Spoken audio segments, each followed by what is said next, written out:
They're taking care of their business. We're taking care of our business. What did I say about publicly what you say and put out versus how you feel inside? He's saying, listen, I have nothing but positive things to say about UFC. What he's thinking and feeling is, fuck you, dog. How's my dick taste, bitch? It's got to be a little bit salty, you know? I knew it was going to be in your mouth today, and so I didn't shower. Do you like it? Do you like it? Does it taste good? Because it is in your mouth right now, and it must be gross. Boom. I won, dude.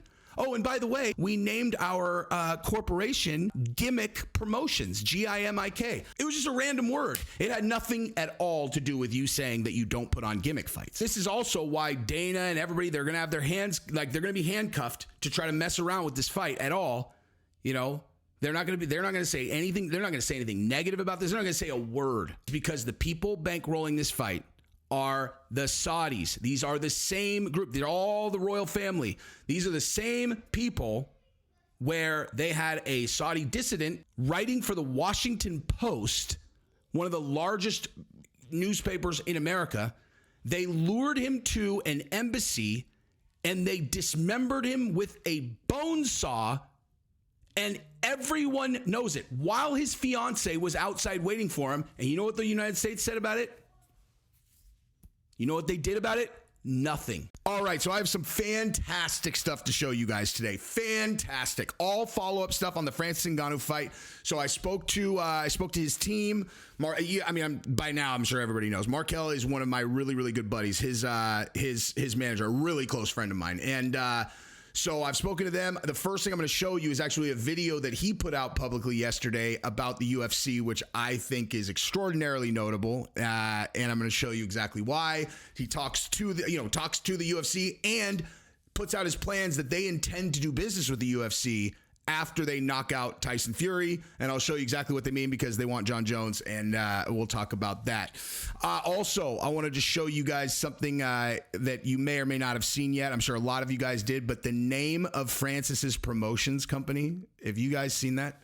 Because I'm going to show you what it is, and it is the funniest thing ever, okay? It is a direct, it's like the guys who were the underdogs all along, and then they win the game. It's the equivalent of those guys, and they beat the big guy, and then they're just like, hey, thanks, and then they just all, like, together just moon them, you know what I mean? Like, all of them are like, hey, how you like me now, dude? How you like me now? That's their promotion name, is basically the equivalent of that action right there, which is really funny. I don't get, like, I'm serious. Like, you can, I mean, I obviously have made pretty clear on this channel about 1,000 times. Dana White is literally, like, my idol in about every way that he could be in business. And, so I have nothing but love for Dana, but this is business war. I love this shit. And Markel's one of my really good friends. And so, like, to me, business is war. And now this war has a definitive winner. And the way that they showboated just a little bit is in the name of the promotions company, and it's absolutely hilarious. So we're going to talk about that.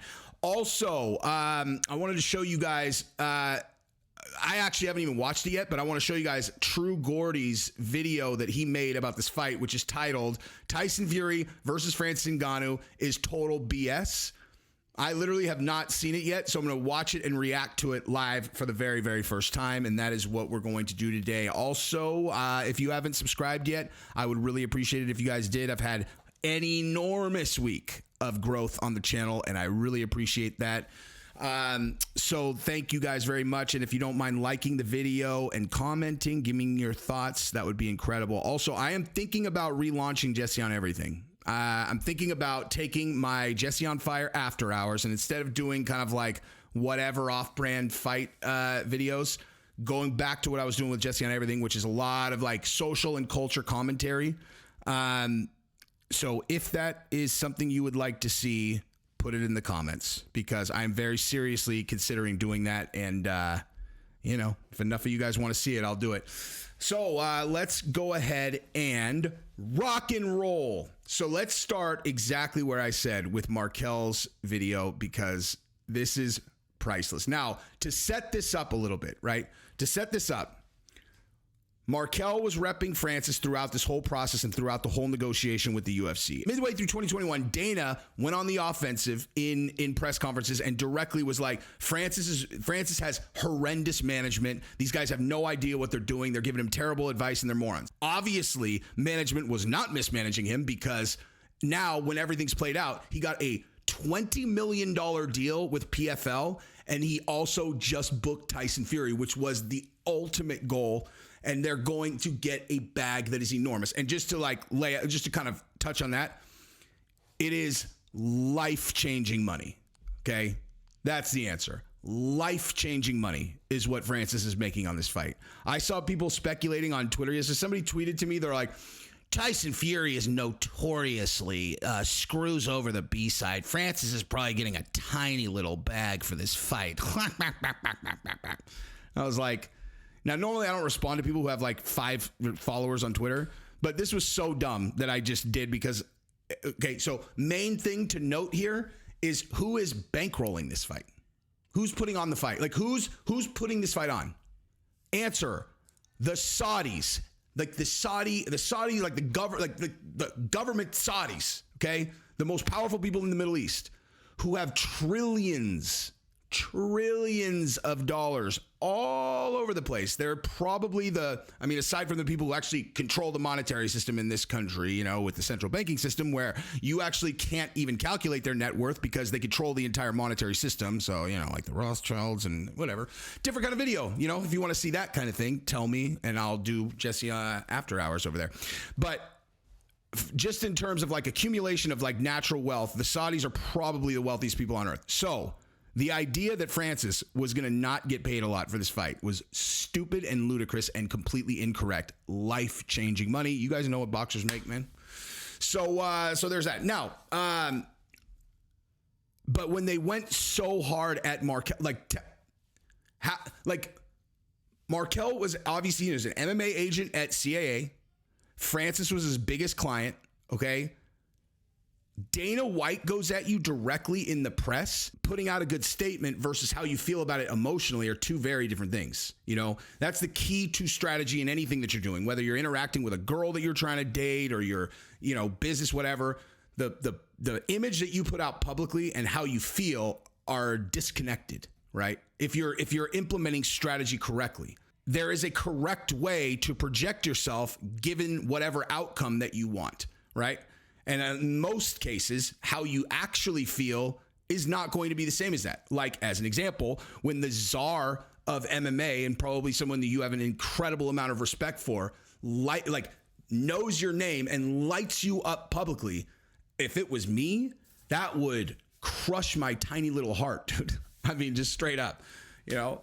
It would break my little heart. I'd be like, man, dude, like, I idolize this guy, and he only knows me because he's saying I'm incompetent and stupid. Now, I know why he's probably doing it, but nonetheless, it's still like break my tiny little heart. And so that's a long preamble for now that Francis has won, because bottom line, he won, dude. Markel won. Markel beat the, I mean, as much as Francis beat the odds, Markel beat the odds. I mean, it's certainly very close. You know what I mean? Francis beat the odds. Like, Markel not only was with him the whole way, he lost Francis as a client, fought his way back into the mix, got him back as a client, and then now got the Tyson Fury fight done. Okay? Like, if anybody ever minimizes Markel's impact on this outcome, you do not understand how this went at all. Like, fundamentally do not understand how this went. You know, and it's hilarious because people had this impression of like, oh, Markel's the incompetent manager of blah, blah, blah. And it was like, that's just fucking not true. Like, I told you guys this all along. That's not true. You know, the second he was off, the whole entire boxing thing, it completely fell apart. Put him back on, give him a couple months, and he booked Tyson Fury for Francis Ngannou, one of the biggest gets in the history of combat sports. You know? So anyway, that is the backstory for this video, and that's important to note because watch. I don't need to bash UFC. You know what I mean? There's a lot that I can say. I'm out here trying to just be positive, man. Everyone can be successful. God bless them. You know, they're putting on great shows, great events, got great champions over there. They're taking care of their business. We're taking care of our business. So what did I say about, okay, real quick, what did I say about publicly what you say and put out versus how you feel inside? So if you're a poker player, if you're good at reading people, then this should be very obvious to you, right? That he's saying, listen, I have nothing but positive things to say about UFC. They've got a great thing going on. There's room for both of us to win, you know, and we're coming for Jon Jones. That's what he's going to say in a second. What he's thinking and feeling is, fuck you, dog. How's my dick taste, bitch? It's got to be a little bit salty, you know? I knew it was going to be in your mouth today, and so I didn't shower. Do you like it? Do you like it? Does it taste good?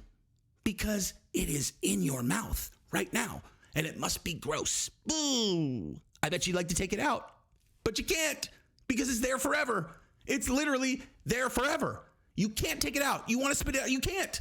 You can't because I win. I won. I won, dude. Oh, and by the way, in case you guys missed this, we named our corporation Gimmick Promotions, Gimik.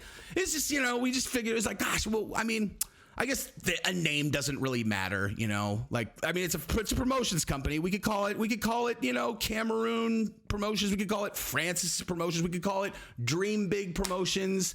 It doesn't really matter, you know. We kind of just played Mad Libs and we landed on Gimmick Promotions, you know. It was just a random word. It had nothing at all to do with you saying that you don't put on gimmick fights, you know. It had nothing to do with that. That's not why we did it. It just landed on that because I definitely did not want to put a cherry on top of my Johnson that I knew was going to be sliding directly down your throat. So, yep. We are rooting for you guys just like you were rooting for us, you know? Gimmick fights. Going to the top. So, yeah, let's continue. And hopefully we can do business together at some point in time. That's up to them, because once we knock out Tyson, you know who we're coming for. But first things first, we got to focus on this, get to training camp. And yeah, man, like, they can have a problem with me or us. I don't got no problem with them, man. Why would I have a problem with them, dog?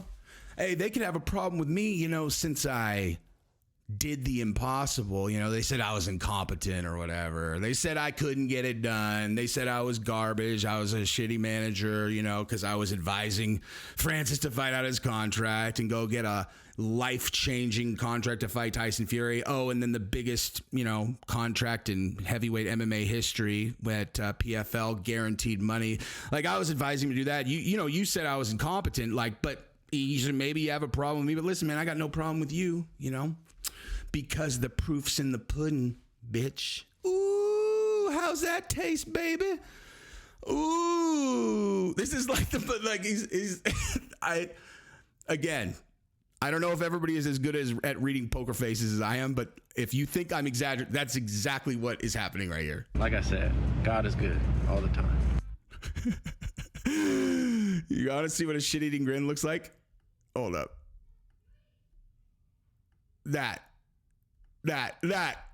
Look at this, dude. Oops, not that one. Where is it? Look at his eyebrows. He's all, oh. Problem with that, man. Like I said, God is good all the time. Oh, I missed it. It's so great, though, dude. That is so great. Anyway, but like I said, dude, I got no issues with the UFC. I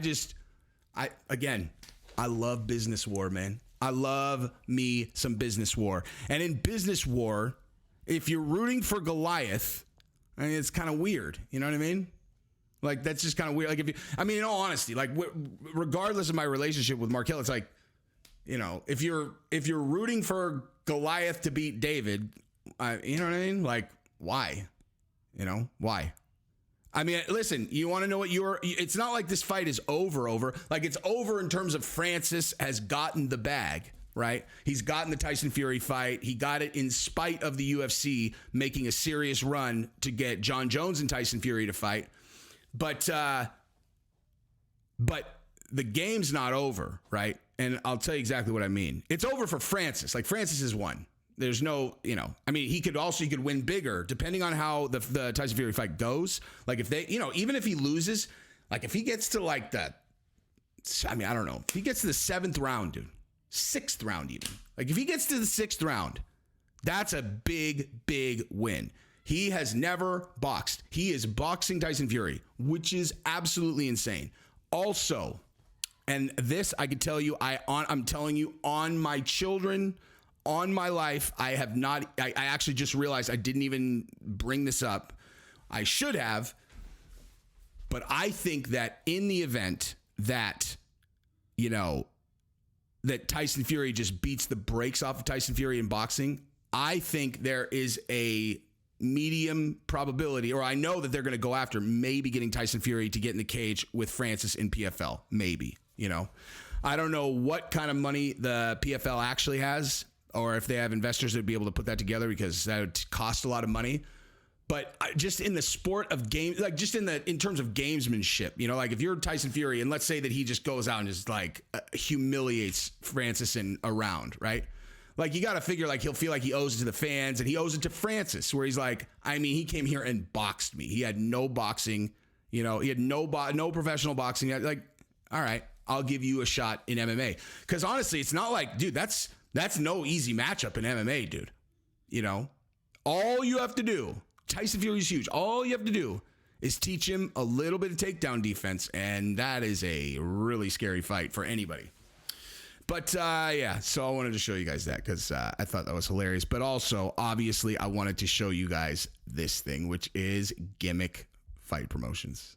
Is just priceless. So yeah, I want to read a little bit of this to you guys. So check this out. Francis Ngannou naming his promotional company Gimmick Fight Promotions is the biggest, shadiest FU to Dana White I have ever seen. I love this just because I think it's hilarious and clever, But I know, obviously anybody who like is one of these people like really like doesn't get along with the UFC or like I don't know, kind of hates on UFC, hates on Dana.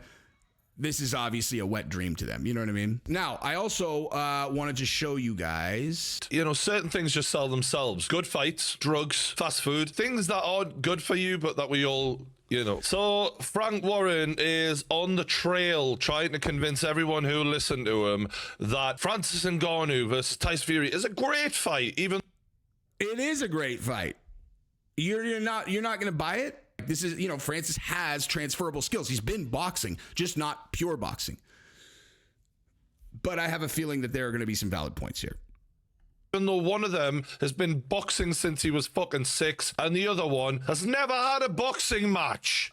Oh, it's fine, it's fine. Floyd Mayweather did it. Floyd Mayweather did it at 49-0 when he'd cleared everyone out in his path at the end of his career. He didn't stop the middle of the fucking title defenses when it was the most important period of his career and go, stop that a second, I just need to give a guy a title shot who's never had a fucking boxing match before. That's a valid point, actually. Now, like I've said, I have done nothing but root for this event to happen for obvious reasons. I'm rooting for France. I'm rooting for France's team.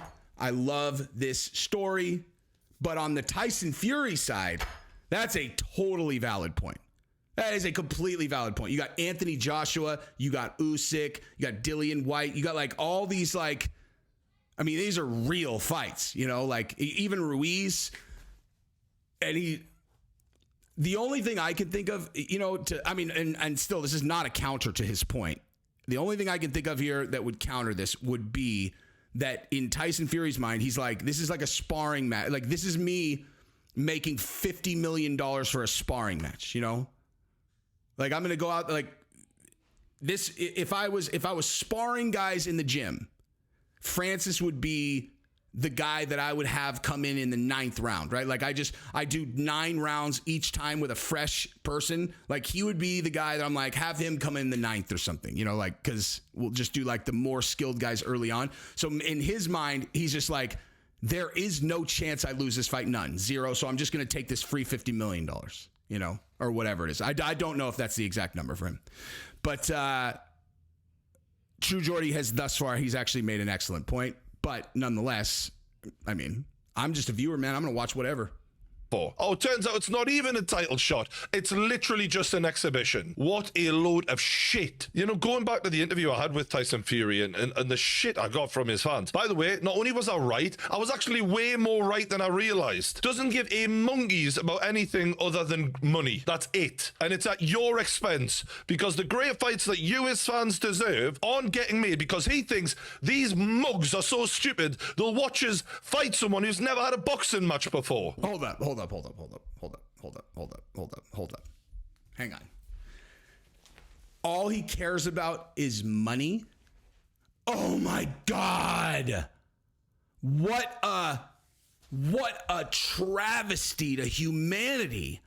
A person who's prioritizing money? Good God. I don't know anyone like that. Literally no one. You know? All the people that wake up at 6 a.m. to go to work every day, all the people that, you know, choose this over that because this will be more lucrative. All about, I mean, it sounds like Tyson Fury is very different from everyone else. Said no one ever. Of course, all he cares about is money. His legacy is cemented. He's undefeated. He's won the title. Like, what? What are you talking about? And he's being offered more money or equivalent money to fight someone that poses no risk to him as far as he's concerned. And he's like, you understand that his money's guaranteed, okay? Like, he doesn't need to do blah, blah, whatever. It's like the people who bankroll the fight give him a contract that says how much money he's going to make. He doesn't need to hopefully these Dunskies are going to buy the fight. Doesn't matter. He knows how much money he's going to make. And he's going to box a person who has never boxed before. Like, Tyson Fury's not doing, that's a ludicrous point. His first point is legit. His second point makes no sense at all, in my opinion. Or it's just kind of a nothing burger.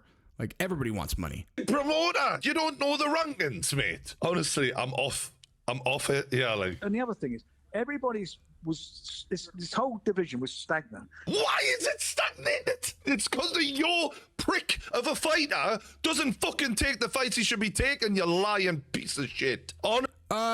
No.